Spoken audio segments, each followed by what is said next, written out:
Welcome to Rob Talks. Thank you for supporting our channel. Here's the translation from the Mayan calendar for November 2025. If you're enjoying these translations, please give us a thumbs up and subscribe to help us grow. Thank you. Now let's explore what all three Mayan calendars have to say. First up is the long count calendar, which is being represented by 13 Baktun, 0 Katun, 12 Tun, 17 Winal, and the 13 Kin. The long count today marks a bridge between completion and rebirth. The storm has cleared the emotional atmosphere, and now illumination rises. The number 13 reflects sacred mastery, while the repeating 13 in today's Kin echoes the completion of a spiritual lesson. It's time to integrate what the storm revealed and move forward with clarity and strength. You're being asked to reflect on how challenges have refined your understanding, and to identify what lessons emerged from recent emotional release. This is the time to channel clarity into inspired actions and to stand firm in your truth. Let your light guide others. Before I explore what the Tzolk'in calendar has to say, I want to let you know that this is the most spiritual calendar of the three. I started something new, where I translate the full next Tzolk'in cycle that began yesterday. I'll put a link to it at the end of this video, if you're interested. Okay, let's continue. Today is Ajaw. Ajaw represents the sun, the divine source of light, life, and spiritual mastery. It is the archetype of the hero twin, the one who faces darkness and emerges renewed. The number 2 reflects that this day embodies duality, light and shadow, clarity and mystery, action and reflection. It also invites balance between inner illumination and outer expression.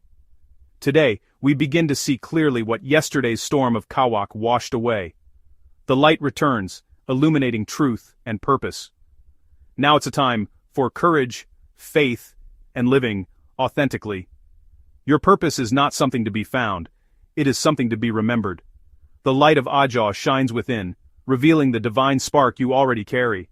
This is a day to step forward as a conscious co-creator, a radiant being embodying truth. You're being asked to share wisdom or encouragement with others. Let your light serve as a torch to others. This is also a day to engage in acts of courage. Now let's see what the Hob calendar has to say. Today's date is 8 Pop. Pop governs organization, leadership, and new foundations. It is the reed mat where clarity is established after change. If you want to know more about the reed mat, it's in yesterday's Hob calendar. The number 8 brings justice, harmony, and the balancing of karma, the alignment between spiritual and material realms. Under 8 Pop, we are guided to anchor illumination into grounded actions. Today's light must take form. The insights born of Ajaw and the cleansing of yesterday's Kawak find structure through Pop's influence. Order emerges naturally when we act in alignment with divine clarity. You're being asked to organize your goals or intentions for the next cycle and to practice honesty and fairness in all dealings. This is a day to focus on service and relationships. Remember, the radiant heart shines through by taking action.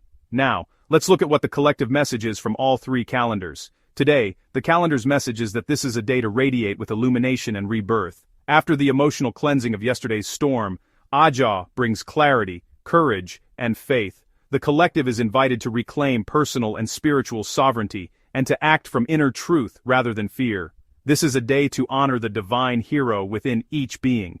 You're being asked to shine light on what was hidden, as truth liberates, and to unite with others in a shared purpose. This is a day to celebrate courage. Remember, your authenticity strengthens the whole. Lastly, this is a time to use wisdom compassionately. Here is an affirmation reflecting today's calendars. I walk in divine light and truth. My heart shines with courage, and my spirit fulfills its sacred purpose. Thank you all for your support.